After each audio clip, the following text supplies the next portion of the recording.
sa Diyos. Ngaaning mga igsona sa iglesia, ipiyal niya sa mga ansyano, nako ng mga ansyano, dili dapat o dili husto ang pagkatao. Delikado rin mga igsona.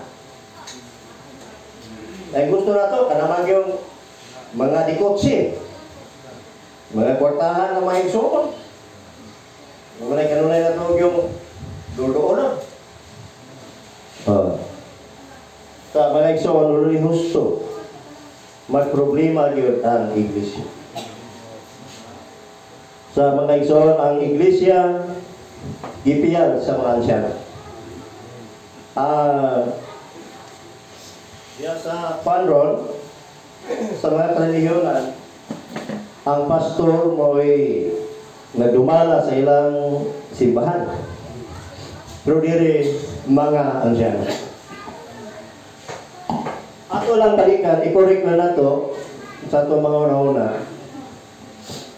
Nganong dili man isa ang ansyano?